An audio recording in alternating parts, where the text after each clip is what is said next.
ሔዋን ኃጢአት ምን ይህን ጊዜ እግዚአብሔር ይገርማቸዋል። እስከ ማታ ድረስ ተመልከቱ፣ ተቆጡ፣ ኃጢአትን አታድርጉ፣ በቁጣችሁ መሃል ፀሐይ አይግባ ይላል።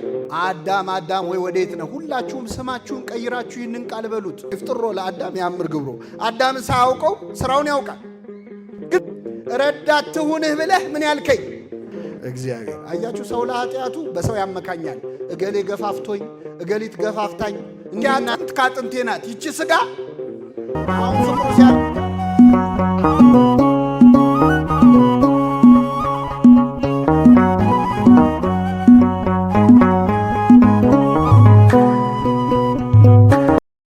መቼስ የፈረደባቸው የመጀመሪያዎቹን ኃጢአተኞች ላስታውሳችሁ፣ አዳምና ሔዋን። የአዳምና ሔዋን ኃጢአት ምንድነው? አትብሉ የተባለ ዕፀ በለስ ምን አሉ?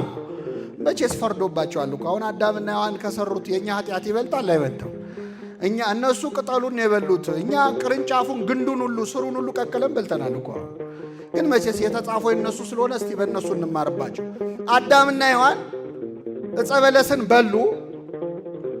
አምላክ ለመሆን የሚችሉ ሁሉን ማወቅ የሚችሉ መስሏቸው በምክረ ከይሲ በሰይጣን ምክር ዕፀ በለስን በሉ። እንኳን አምላክ ሊሆኑ እንኳን አዲስ ነገር ሊያገኙ የነበራቸውንም አጡ። ጸጋ ክብራቸው ተገፈፈ፣ ባህሪያቸው ጎሰቆለ።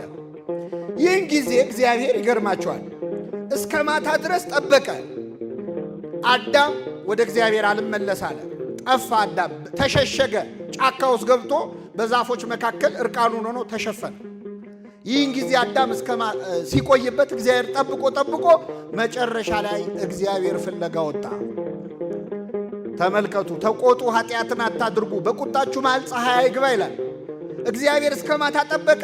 ፀሐይ ሊገባ ሲል እግዚአብሔር አዳምን ፍለጋ መጣ። አዳም አዳም ሆይ ወዴት ነህ አለው ይላል። አዳም አዳም ሆይ ወዴት ነህ? ሁላችሁም ስማችሁን ቀይራችሁ ይህንን ቃል በሉት። መጽሐፍ ቅዱስ የተጻፈው ለአዳም ይመስላችኋል? ኦሪት ዘፍጥረት ሲጻፍ እኮ አዳም ሞቷል። የለም። አዳም አዳም ወይ ወዴት ነው ያለው? እኔና እናንተን ነው። እግዚአብሔር ሁላችንን ይፈልጋል። መጽሐፍ ቅዱስ ውስጥ እኮ ስማችን ተቀይሮ ነው እንጂ ሁላችንም ታሪክ ተጽፏል። ሌባውም እሱን የሚመስል ሌባ ያገኛል። ዘማዊውም እሱን የሚመስል ዘማዊ ዘማ ያገኛል። እንደ አዳም የጠፋ ነውም ሁላችንም አዳምን ሲፈልግ እግዚአብሔር እኛን እየፈለገ ነው። እሱን የፈለገ አምላክ ሁላችንን ይፈልጋል። አዳም አዳም ሆይ ወዴት ነህ አለው። አዳምም ምን አለ? ጌታ ሆይ ራቁቴን ስለሆንኩኝ ፈራሁ ተሸሸኩም አለ። ምንን ስለሆንኩ ፈራው? አሁን አዳም ኃጢአቱን ተናገረ አልተናገረም? አልተናገረም። ራቁቴን ስለሆንኩኝ ፈራሁ ነው ያለው። የአዳም ኃጢአቱ ራቁት መሆን ነው እንዴ? ምን መብላት ነው?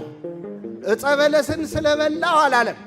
ራቁቴን ስለሆንኩኝ ፈራሁ አለ። አዳም ኃጢአቱን ትቶ ኃጢአቱ ያመጣበትን ችግር ነው። ትብላ ካልኩ ዛፍ በላህን አለው።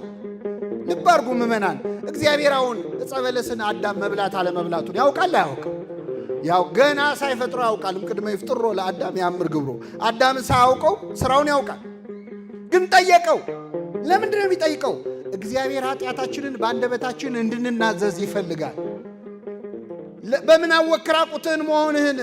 አትብላ ካልኩ ዛፍ በላህ ወይ አለው እግዚአብሔር። አዳም መለሰ፣ ረዳት ትሁንህ ብለህ የሰጠኸኝ ሴት ከዛፉ ሰጠችኝና በላሁ አለ። አሁን ተናገረ አልተናገረ? አምጦ አዳም ኃጢአቱን ተናዘዘ። ግን ኃጢአቱን መናዘዝ ብቻ ሳይሆን ክስ ጨመረበት። ማንን የከሰሰው? ሔዋንን። አንደኛ ተከሳሽ ሔዋን ነች። ሁለተኛ ተከሳሽ ክብር ይግባውና እግዚአብሔር ነው። ረዳት ትሁንህ ብለህ ምን ያልከኝ አንተ? እሷን ባሰጠኝ እሷን አትሰጠኝም፣ እኔም አልበላም። ስለዚህ ሁለተኛው ተከሳሽ ማን ነው? እግዚአብሔር። አያችሁ፣ ሰው ለኃጢአቱ በሰው ያመካኛል። እገሌ ገፋፍቶኝ፣ እገሊት ገፋፍታኝ፣ እንዲናርግ ብሎኝ፣ እንዲናርግ ብላኝ ይላል። ሁለተኛው እግዚአብሔርን ይከሳል። አምላኬ ለምን ተወኝ ይላሉ እኮ አንዳንድ ሰዎች። የፈለጉትን ኃጢአት ሰርተው እንዲህ ሲሆን ለምን ዝም ይላል ይላሉ። ወደው የሰሩትን ኃጢአት ነው። እግዚአብሔር ረዳት ትሁን ብለህ የሰጠኝ ሴት አለው። በእውነት አዳም እኮ ሔዋን የተሰጠችው ቀን ምንድን ነው ያለው? ይቺ አጥንት ከአጥንቴ ናት ይቺ ስጋ። አሁን ፍቅሩ ሲያልቅ ደግሞ የሰጠኸኝ ሴት አለ። የሰጠኸኝ ሴት አለ። አንዳንዴ እግዚአብሔርን ሰጠን ብለን ደስ ብለን የተቀበልነውን ነገር ስንቆይ ደግሞ ጣልክብኝ፣ ምን ነው ምን አረኩ እንላለን።